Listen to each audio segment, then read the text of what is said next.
Hillary Clinton is thinking of running for president again, and word has spread through the political world like wildfire that destroys property and homes, killing people and animals alike, while firemen bravely sacrifice themselves in a desperate attempt to put it out. Clinton made the announcement in an interview with a shadowy cloven hoof figure, telling him, quote, "I was sitting in my living room drinking a glass of Chardonnay and thinking, and drinking and thinking, and drinking and drinking and thinking and drinking. I'm sorry, I forgot what I was talking about," unquote. Expert political observers point out that Hillary's lifetime of public service includes a health care plan that crashed and burned, a major scandal in which she attempted to destroy the lives of women who threatened to expose her husband's abusive sexual practices, and a brilliant plan to unseat the leader of Libya, which led to chaos in the Middle East and degraded the United States' reputation in the region beyond repair.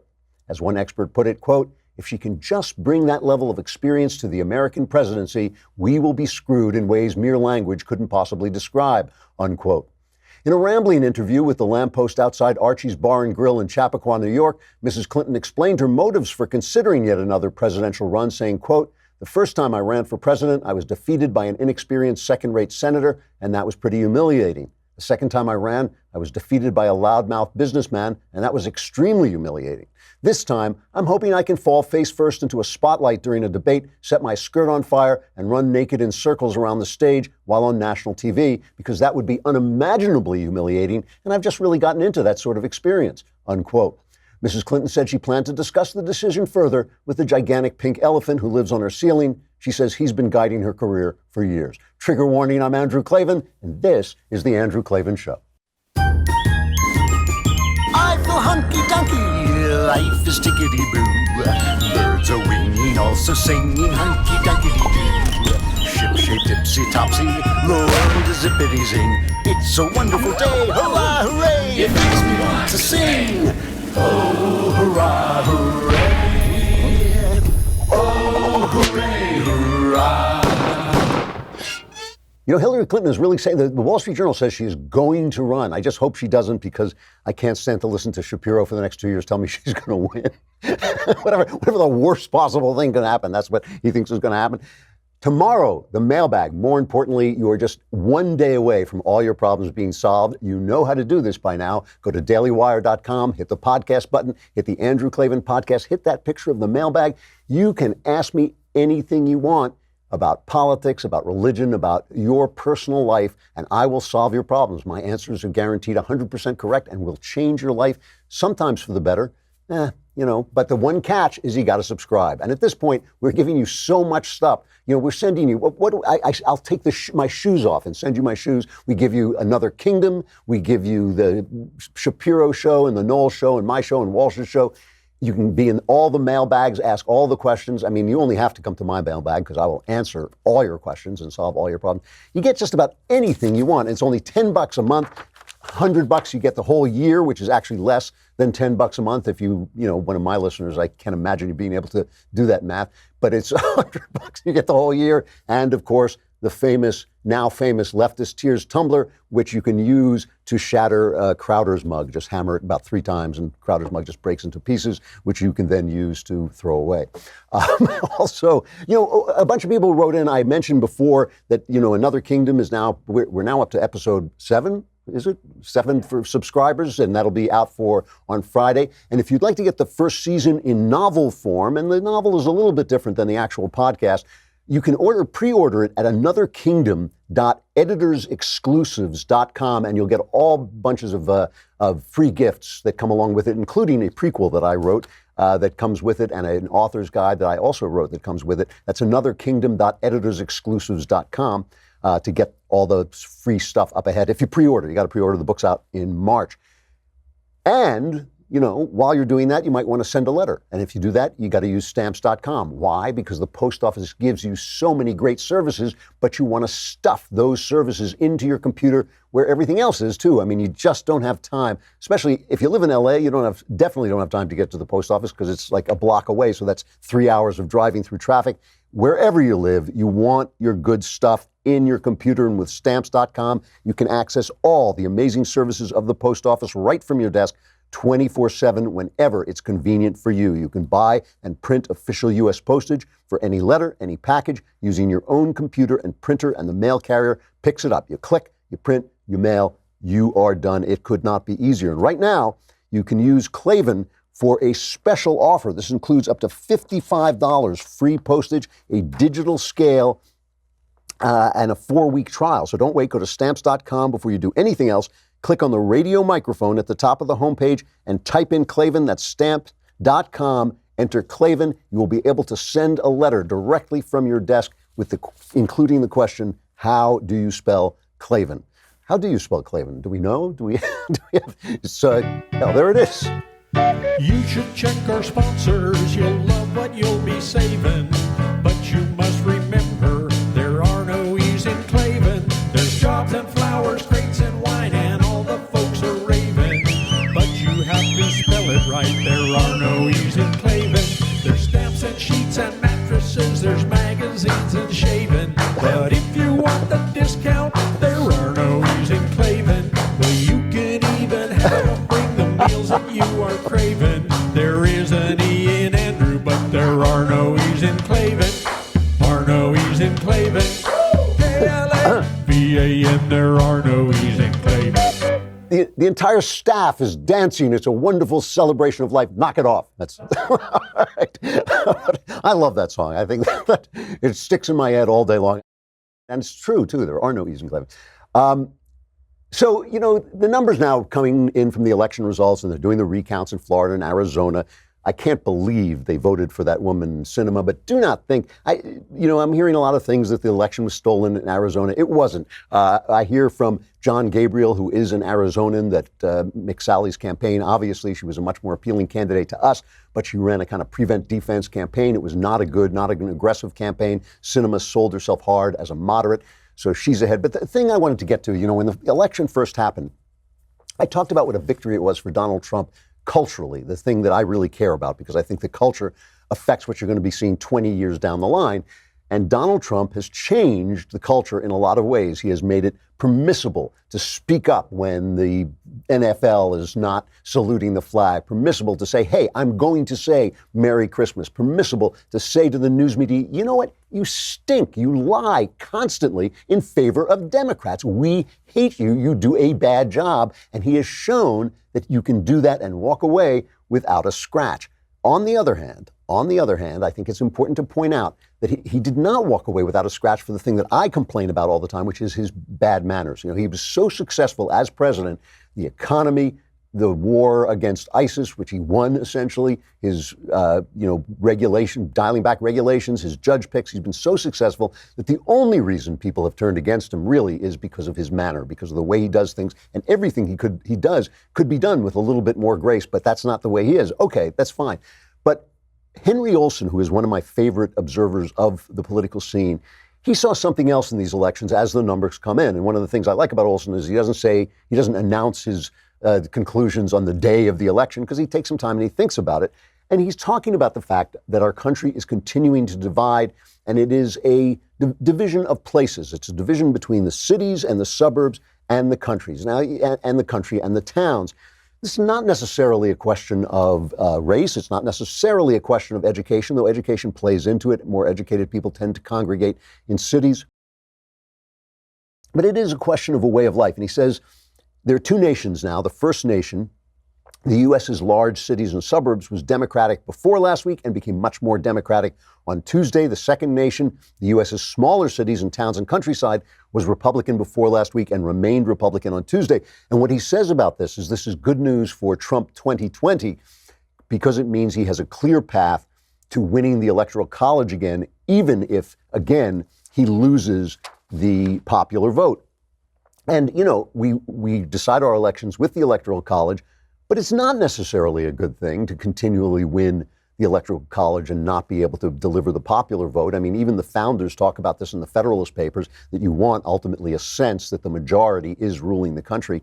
And so it would be good if we could get a little unity coming together, and I feel this, I feel this kind of moving. It wasn't just that Crenshaw thing on Saturday Night Live, the Dan Crenshaw reconciliation video. It's a whole feeling that the outrage that I noticed, I was talking about yesterday, when you go on and everybody's outraged about every little thing, is that addiction, that Glenn Beck talks about, that addiction to outrage, that in the wake of this election, nobody won. You know, there was a little bit for everybody. There were losses for for both the Democrats and for the Republicans. And not only that, there was a sense that this battle, this pitched battle that we're in with each other, is not going to be resolved. It's not like the left is going to disappear, and it's not like the right is going to disappear. It is going to be this continual struggle. And if we keep the radicals out of it, I mean, obviously the alt-right, who I reject completely, and if you keep the radicals, when I talk about the radicals on the left, I'm talking about the people in power and the news media. I think that is really the problem.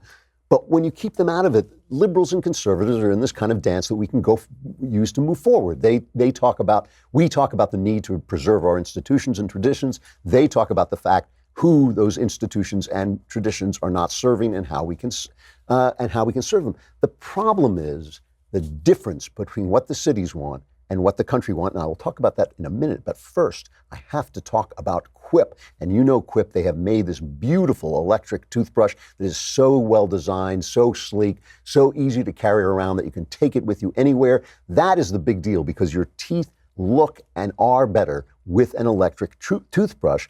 And Quip was designed to make brushing your teeth more simple, more affordable, and even more enjoyable. It's got a built-in 2-minute timer that pulses every 30 seconds, and that reminds you to switch sides, which helps guide a full and even clean. And it's one of the first electric toothbrushes accepted by the American Dental Association. But the big thing for me is that it's just so portable, and I'm just always somewhere. You know, I'm never where I'm supposed to be, and I just can't take out that big bazooka of an electric toothbrush and charge it and get it done. This operates by battery. You don't have to charge it. And that's why I love Quip. And they're backed by over 20,000 dental professionals. Quip starts at just $25. And if you go to getquip.com/Klavan, right now you'll get your first refill pack for free with a Quip electric toothbrush. That's your first refill pack free at getquip.com/ how do you spell it? Klavan. That's it.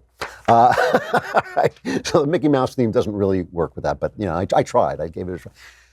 The thing is, the difference between the cities and the countries is the same difference we have when we talk about the Supreme Court. When we talk about the Supreme Court, I always say it's not a fair debate, because it's not like the right is saying we want judges to give us right-wing decisions, and the left is saying we want judges to give us left-wing decisions. The left is saying we want judges to give us left-wing decisions, and the right is saying we want judges to give us constitutional decisions. And the same thing is true of town and city, okay? Or country and city, let's call it. Cities tend to be more liberal, and they're creative places. They've got a little bit more chaos. The thing is, when you live in a city, and I've lived in cities for a lot of my life, even though I don't like cities, I prefer living in the country. I've lived in cities for work most of my life. And when you live in cities, everything is taken care of for you. And so you live your life. You know, the garbage disappears. You put it in a chute in your apartment. It's gone. You know, you don't have to think about when the trucks are coming or take the garbage down or anything like this. Everything is kind of regulated, and you think that that's a good way to live. And you can go and do your work. It's all dedicated to work and sort of the arts and all that. And that's the way they think of freedom. Whereas in the country, you do your own life. You know, you mow your lawn, you rake your lawn, you fix your house, you do stuff. And you have your neighbors, and you have a lot of social capital. You have churches, you have associations, things that exist in cities but don't dominate the landscape in the same way. So what country life and small town life and small city life contribute to the country is this kind of social capital that turns into moral capital, that is the way that we hold up the roof of a civilized society. Cities don't have that. If all the world were run like cities, all the world would be as chaotic and as violent and as dangerous as cities are. It might be as creative, but I don't think so. I think it would just lead to chaos. The problem is, it's not a fair debate. The people in the country want to be left alone. They don't want to tell people in the city how to live. Nobody out in the country is thinking, you know, I just want somebody to tell those people in New York to stop chasing each other around the desks and live like I live. They're not thinking that. That's not what they're thinking. They're thinking, I want to be left alone. That is the conservative idea of freedom. Leave me alone. The cities want to tell everybody what to do. The cities want to tell everybody what to do. I mean, this I remember in England, it was about fox hunting. They would sit in the city and say, this is cruel, fox hunting. You don't know what fox hunting is. You're living in London. Shut up and let the people in the country have their traditions and do their thing. If people in the cities did not want to dominate countries, did not want to yell at them constantly from their perches where they run the media, where they run Hollywood, where they run the academies, they wouldn't have the same problem. The problem is they are not listening. They do not listen to what the country wants. And we know this from the ceaseless attacks on Donald Trump. You know what? That's why we need Trumpy Bear. I'm sorry, I have to pause in the middle of this. I want to go on and talk about the fact that they're not listening. Just, have you seen this ad? I love this ad that I saw it on Fox News. Here is an ad for a new stuffed bear for Christmas, Trumpy Bear. You got to see this. The wind whispered through the forest. A storm is coming. You cannot defeat the storm. From the trees rose a resounding voice. I fear nothing. I come when the trumpet sounds. I am the storm, the great American grizzly. Introducing the original Trumpy Bear, the fearless, super plush American grizzly. Trumpy Bear was born June 14th, Flag Day. Just find the secret zipper and pull out the flag blanket. Then wrap yourself in the red, white, and blue for comfort and warmth. Show your patriotism and proudly display Trumpy on Flag Day and on any American holiday. Trumpy can even honor your own family heroes. God bless America and God bless Trumpy Bear. Trumpy Bear sits proudly at the front of the motorcycle for all the world to see and loves to cruise with his brother. I'm a former Marine, and I'm proud to have Trumpy Bear ride by my side. Once a Marine, always a Marine. Everyone knows Trumpy Bear loves to go to the golf course. When I ride with Trumpy Bear, he makes my golf game great again. Thank you, Trumpy Bear. Simply style his trademark hair and place him in his favorite chair. Even the toughest guys will love Trumpy Bear. It even rhymes. Simply comb his trademark hair, place him in his favorite chair. Even the toughest guys will love Trumpy Bear. I just love that. And what I love about it, too, first of all, what does that bear cost? $10 to make, and they're selling it for $50. They're going to make a fortune. That's the first thing. But the other thing is, what I love is the commercial itself is clearly mocking itself and being serious at the same time. So you can read it any way you want. You can read it with irony. You can read it as serious. And they know they're going to sell to both people. If no one gets me a Trumpy Bear for Christmas, I am going to be severely disappointed. I want a Trumpy Bear, and you know, just send it to me here, because even, you know, I can comb its trademark hair, put it in its favorite chair. I love my Trumpy Bear. Unbelievable. Anyway, I had to play that. I'm sorry. It was the highlight of my day yesterday. But you know, this thing about leaders not listening was what you were seeing in France over the weekend. Everybody made a big fuss about this. Emmanuel Macron. It started off with Emmanuel Macron saying Europe needs an army because, you know, we can't surrender enough people as it is. You know, the French, they just want to surrender. They want a big army they can surrender instead of just surrendering their little French army. So he wants a European army so they can all, one as one. The European Union as one can say, we surrender, we give up, please do not kill us. So he said he wanted an army so Europe could defend itself against Russia, China, and the United States. So it was obviously this zing. I thought that Macron and Trump were supposed to love each other, but I guess they're on the outs. So Trump said he took that as an insult. And then there was all this fuss about the fact that Trump didn't go to the ceremonies for Veterans Day, and he didn't go to a cemetery. I mean, of course, we had to be outraged by this. It was an outrage. It was a terrible outrage. But then at the ceremony that Trump was at, Macron got up and he gave this speech where he attacked nationalism, all right? And he said, patriotism is the exact opposite of nationalism. So Trump is sitting there and looking very stony-faced. It's the exact opposite of nationalism. Nationalism is a betrayal of patriotism because it says our interests first. Who cares about the others? We erase what a nation holds dearest, what gives it life, what makes it great, and what is essential, its moral values. Now, the problem with this is it makes absolutely no sense, and it's entirely untrue. Other than that, it's great, but it makes no sense, and it's entirely untrue. Nationalism is an essential part of patriotism. You are a patriot because you love your nation. Who's he talking to? Well, he's talking to Trump because Trump has made a big deal about being an American nationalist, nation first, and all this stuff. He's talking to Donald Trump, but he's also talking to all the countries in Eastern Europe and saying, you know, you having all these nationalist movements, you know, this is not right because we are France. We are here to tell us all how to behave. And this does arise. It does arrive out of World War I. You know, World War I is this incredible I mean, like I said, Americans do not understand World War I like the Europeans do. We didn't lose as many people there. We weren't as involved in it. It wiped a generation off the face of the earth, changed all these empires. Russia became the Soviet Union. The Austro-Hungarian Empire vanished from the face of the earth. The Ottoman Empire ultimately vanished.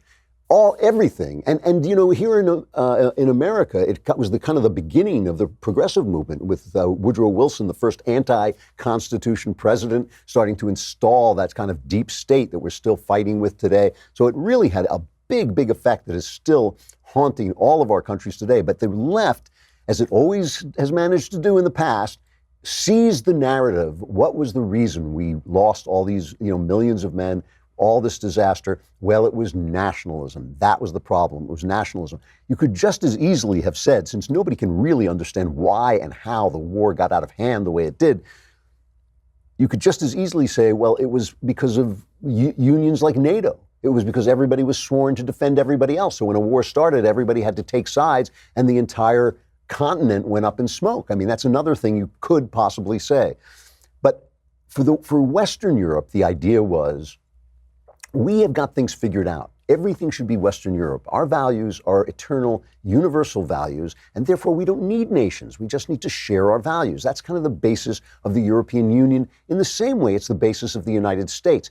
But the United States doesn't expect everybody else to fall in line with our values. That is the whole thing about the U.S. We are an experiment, a big experiment on whether you can spread values without taking over other countries. In the old days, everybody hates imperialism. Everybody says empire was a bad thing.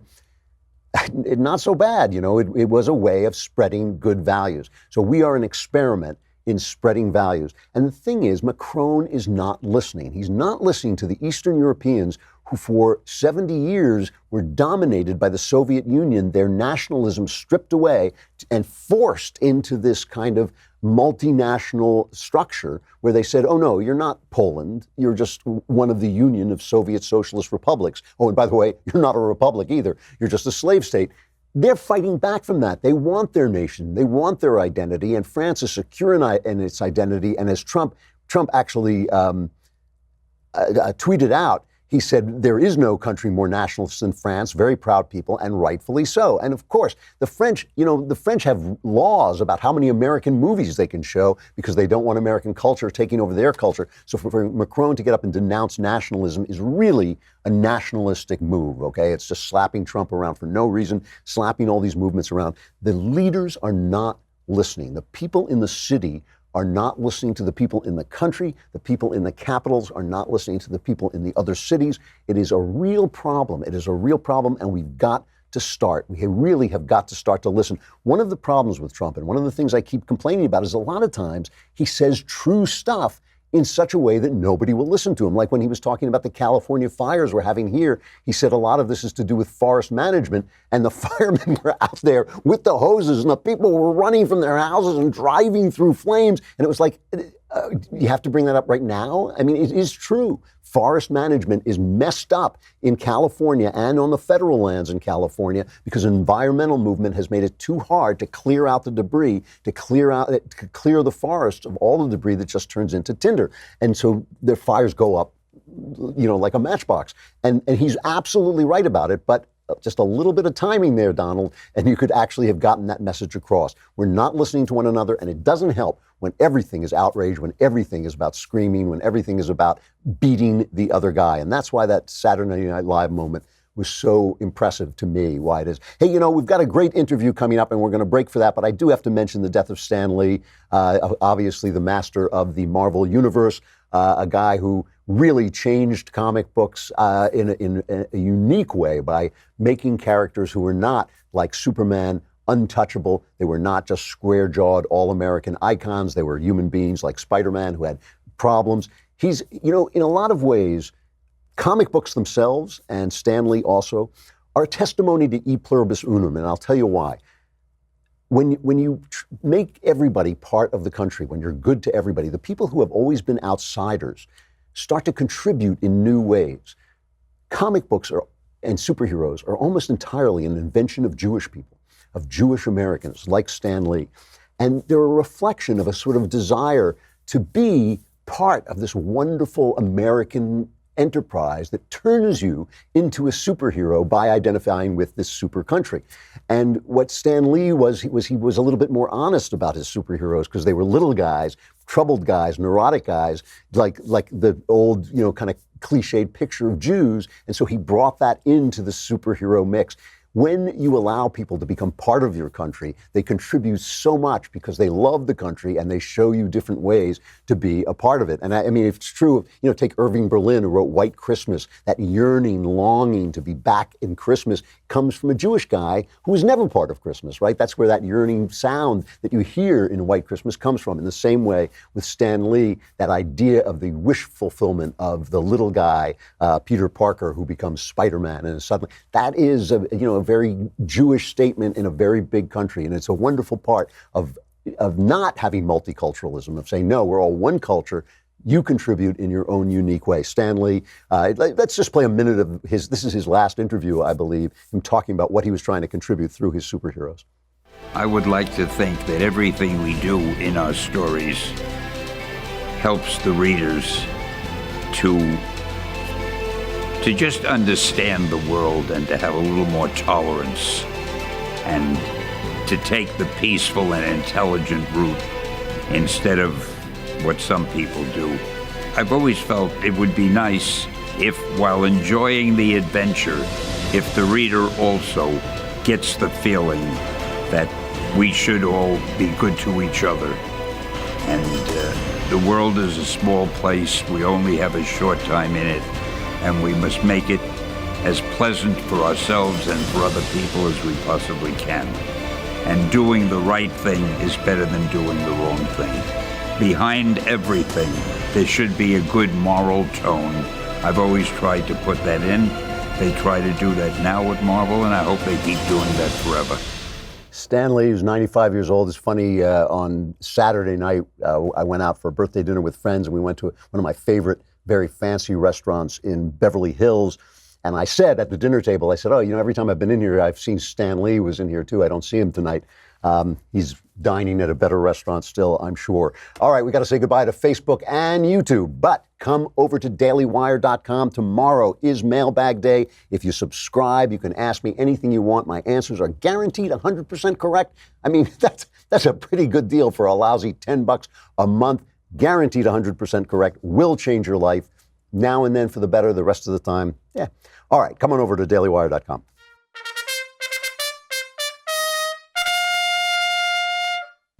So this is a fascinating interview. I'm going to talk about why after the interview, but listen first to Fiorella Nash. She's the author of The Abolition of Woman, how radical feminism is betraying women.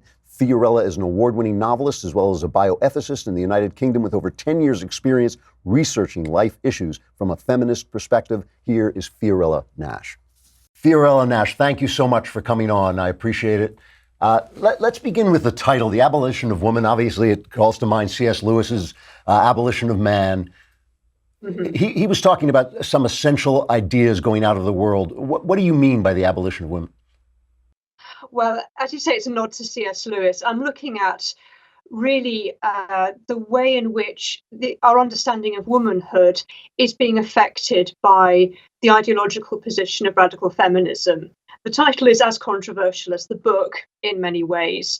I put forward the argument that women who oppose a particular understanding of womanhood and a particular understanding of sexuality are being squeezed out of the movement. In a sense, a new patriarchy is being established in which women are told what they must believe about themselves. That certainly seems true to me, watching it happen. Can you be a little more specific of what sort of woman is being squeezed out? Well, I talk specifically about women who oppose abortion, of which there are millions around the world. Sure. And in fact, if you look at the surveys and the studies, more women than men oppose abortion. And yet it's always a given that women will support abortion. So if you happen to disagree with abortion, you are very quickly removed from any discussion. I have been escorted from the premises before by two men, in fact. Really? Can I ask where that happened? That was when I was in Cambridge. I was a student, and I was in the most left-wing college doing a stall. It was King's College, and two men had me removed from the Freshers' Fair because I might offend other women. Wow. And wow. that has always stuck with me. You know, they were a lot bigger than me and were claiming that they felt in some way threatened by my presence. And, you know, I've been shouted down at meetings and seen other women being threatened at meetings. And, you know, it's not the way it should be. If we really believe in empowerment, if we want to give women a voice, then that means giving all women a voice, not just those who say the right things and follow the narrative. You know, it often seems to me that all of these identity movements, and the thing about women and men is women and men are different, whereas black people and white people are pretty much basically the same. So women and men actually do have different positions to stake out. But it always seems that these identity movements attach themselves to a form of leftism so that they're not anymore about the actual identity of the person they're defending. Why? Can you explain why a feminist would take the attitude that you must be in favor of abortion to be a feminist? I think abortion has become almost a sacred cow in the movement. It's become almost a matter of dogma. I think any movement, you mentioned, identity politics and all of that, there tends to be a tendency to demand conformity. Even if it starts off as a dissident movement, you very quickly get a sense that everyone should be thinking the same way. And I think with abortion, we forget that, you know, in the early days of feminism, abortion was not regarded as a positive thing. Right. It was regarded as yet another way in which society was failing women, as a form of exploitation of women. It was only really in the 60s that started to change.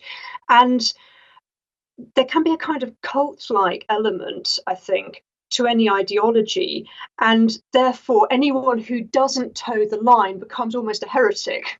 Right. Who has to either be pushed out or who has to be retrained or bullied into thinking in a particular way. I've heard it described as a colonization of the mind or colonization of the intellect. That's certainly the way I would see it.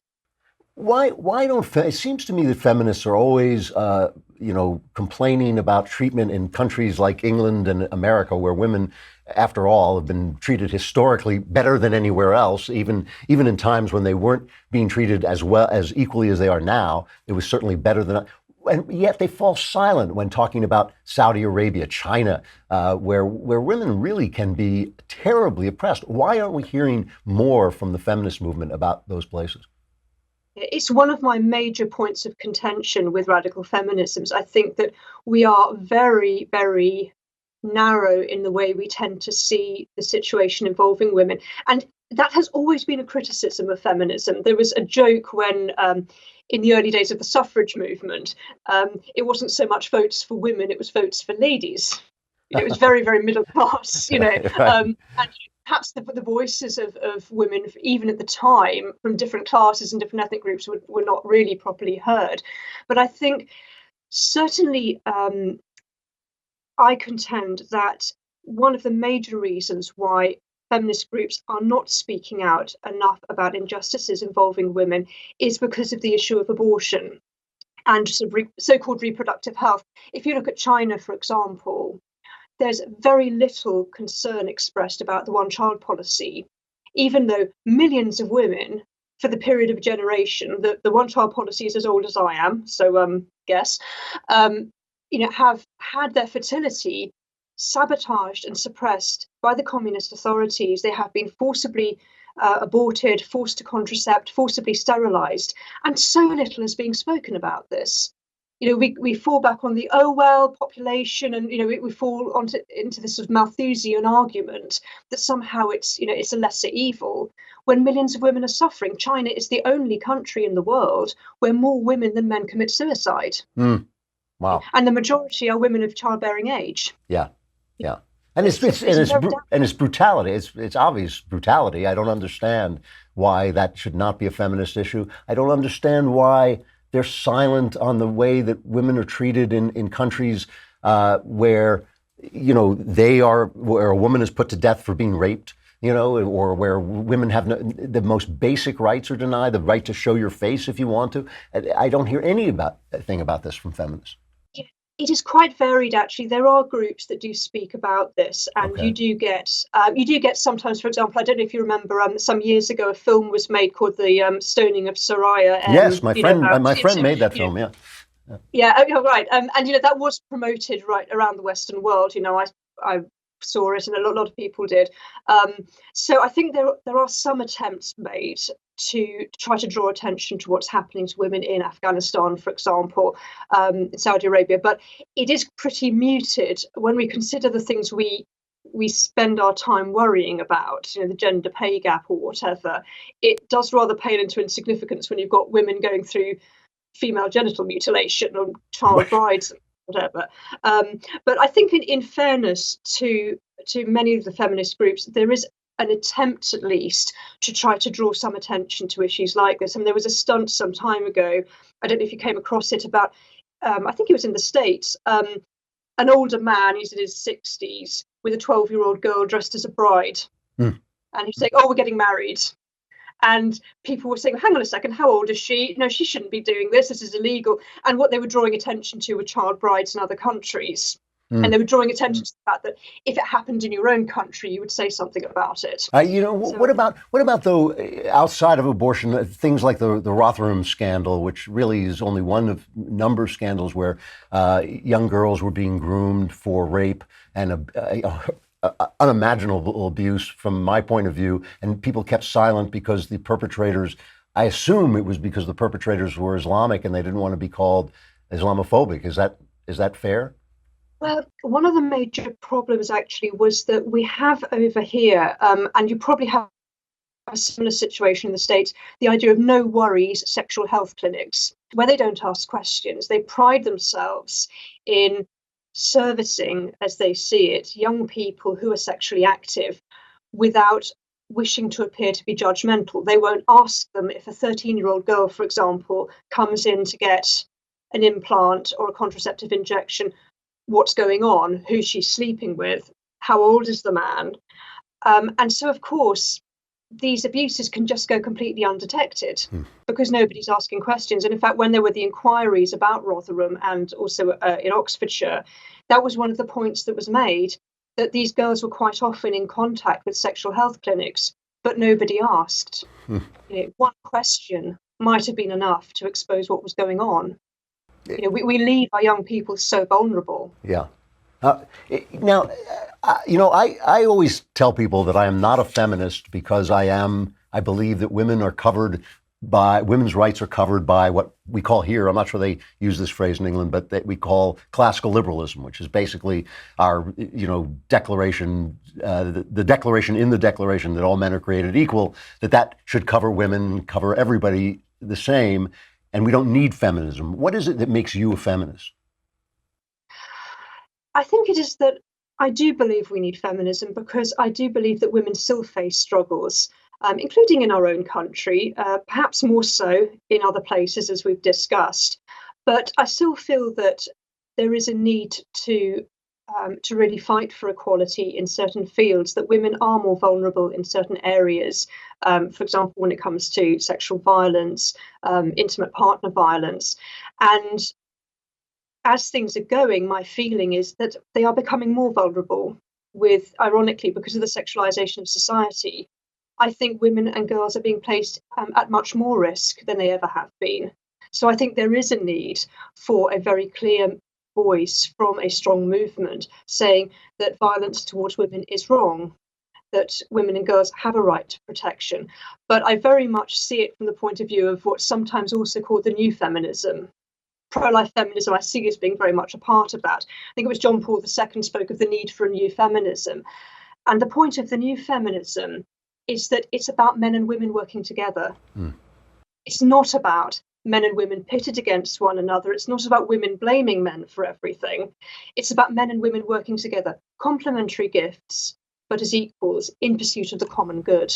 Because we should all be searching for that. I couldn't agree with you more. I guess maybe it's just phraseology. I don't know any man who doesn't put violence against women at the top of his list of things that he opposes and would stand up against. And yet, we keep hearing men, at least over here, I don't know if this is happening there, we keep hearing men demonized, wholesale. And I think it's very difficult when, they have this slogan here where they say it's not all men. I think not all men, it's most men would lay down their lives to protect certainly the women in their lives, and sometimes random women that they just see being attacked, at random. So I guess, again, I want to ask why is this particularly a feminist issue? Why isn't this just like a human issue? I suppose in the grand scheme of things, it should be. When feminist groups disrupt pro-life gatherings and say women's rights are human rights, I completely agree with them. We are talking about I wish they'd be more grown up about it, but I completely agree with them. And I also feel that that's another area, it's something I certainly look at in my book, that men can be predatory, they can also be protectors. And because of the loss of our understanding of chivalry, I think we have lost that sense of the positive role that men play in the lives of women. And quite often when I'm giving a talk on the subject of pro-life feminism, for example, some young man will put his hand up and say, where do I come into all of this? Or, I'd never do this to a woman, I'd never hurt a woman. And I make the point that actually, if a woman you knew, God forbid, was raped, it would really hurt you. If it was your wife, your girlfriend, your sister, your daughter, even a woman you worked with, a colleague, say, someone you cared about, it would really hurt you. You would want so badly to make it okay for her, to protect her. And that's a positive thing. And I think maybe we have lost, you talk about men being demonized, but maybe we have lost that sense of the role of men in actually helping women and working peaceably with women. But I would hope that the new feminism is a little bit more men-friendly as well as women-friendly, because if men lose their role in society, it hurts women as well as men. It's funny when you're talking, you seem to be talking complete common sense to me. I never hear feminists say any of this, at least in America. I never hear people. It's why I say I'm an anti-feminist, because this is not what I hear. It seems to me you're talking about humane human life. I mean, this is the way, of course, we should all live. How big a voice do you have? How many people like you are there? I'm a pretty small voice, and they say that the path of the pro-life feminist is a pretty hard one, but it's a path worth walking. I think there are growing numbers of women who feel this way. Certainly, I've been speaking out on this subject now for over a decade, and I always have women, particularly young women, coming up to me afterwards saying, yes, this is exactly what I've always felt, but I've never quite known how to phrase it. You're seeing groups in the States, for example, Feminists for Life of America. In Australia, you've got Women's Forum Australia, who are putting forward this sort of message. So I think we are a small but a growing voice, and becoming a little bit more bold in terms of giving out the message. I mean, I don't know if you picked up on the story when there were the women's marches going on and the women in their pussy hats and things like that. There was a pro-life feminist group who were refused entry into the march because they were pro-life. Yes, I do. And they turned up. Yeah, and they turned up anyway. They brought in their banners and they led the march. And I think that is what I'm enjoying seeing. That's what I'm encouraged by. Is I think you're getting women, particularly younger women, who are questioning this very negative, very ugly vision of feminism, saying, no, this is not what we want for women, and who are making their voices heard. Well, I have to say, you are the first person who self-identifies as a feminist that I've agreed with completely, Fiorella Nash. The book is called The Abolition of Woman. I appreciate your coming on. Thank you. Thank you. It's nice talking to you. You know, the thing that got me about this interview is she insists on being called a feminist. But if she and I are agreeing, I don't think she is a feminist. I think that the feminists have so sold themselves on the idea that feminism equals good for women, that nobody wants to let go of the label. But the fact is, feminism is not good for women. Freedom and classical liberalism extending itself to women, as it should, that's what's good for women. I mean, freedom, America, the Constitution, that's what's good for women. You don't have to call it feminism. You just have to include people. Women will go off and do different things because they like different things. They desire different things. They have different demands on their lives, different demands on their souls than men do. In general, some women will not. Some women will want to do the more manly things. But that's fine. We don't care. You know, it's like to each his own. But why do you have to call it feminism? I think we should start a new movement for chivalry, where women act like ladies and men act like gentlemen toward ladies. I think that would be a really popular movement, and we could just dump feminism altogether. All right, sexual follies, speaking of which.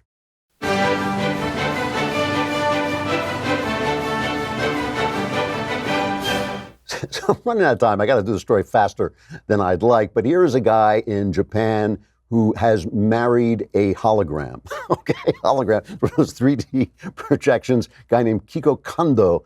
Kondo has married Miku, an animated 16-year-old who is, I have no idea what she is. She's like, he married her with a doll, but she basically is a hologram who sits on the desk, and he calls her before he leaves work, and she turns on the lights for him, and she's waiting for him when he gets home.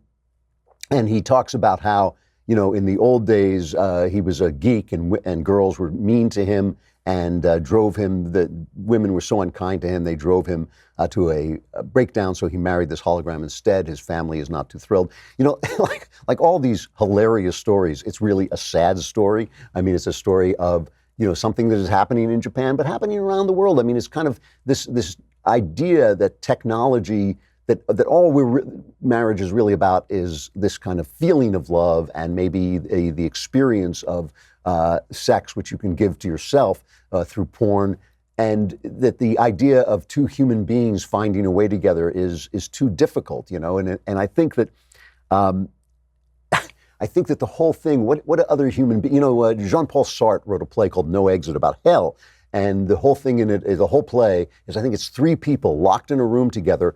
Each one of them is in love with the wrong one. So nobody is satisfied. Everybody is yearning. And the line in the play, the famous line from the play is, hell is other people. Hell is other people. And why is hell other people? It's because they don't conform to your desires. They don't respond to your desires. They don't agree with your opinions. They don't confirm your reality. And that's kind of what we're seeing in this country, where nobody wants to listen to anybody else. Nobody even wants to sleep with anybody else. I mean, obviously this is happening in Tokyo, but it's true here that people are giving up sex for pornography because they think hell is other people. But the fact is, it's other people. It's other people are the road to heaven. I mean, that's why God said, love God, love your neighbors, because other people, by breaking into your opinions, by thwarting your desires, by showing you a different reality and not allowing your imagination to hold sway, bring you to the place where your imagination and reality can kind of meet. You know, I've often talked about how women and men, each of them possess half the world. We see the world so differently. I mean, it's the only different kinds of people there really are. The only people with substantial differences, women and men. They see the world differently, but each one is seeing half the world. And when you marry somebody after about 10 years, you know, you start to think like, oh, wait, maybe she's not insane. You know, maybe actually she sees something that's there that I can't see. And you start to meld that vision and you start to see in 3 dimensions. That ain't going to happen with a hologram. It is not going to happen with a hologram. A lot of other things, you know, that are not going to happen with a hologram. But I think the most important one is having somebody to get in your way a little bit, to sort of say, no, you know, I see it a different way. I feel about it a different way. I'm actually thinking in a different way. That's something that only happens really between men and women when they've lived together for a long time and feel bound together by all the things that bind us. I think that, you know, when we walk away from that, we are walking away from the only path to reality we have, which is other people. That's what I have to say about that. I got to go. Tomorrow we'll be back with the mailbag. Be here then, all your problems solved. I'm Andrew Klavan. This is The Andrew Klavan Show.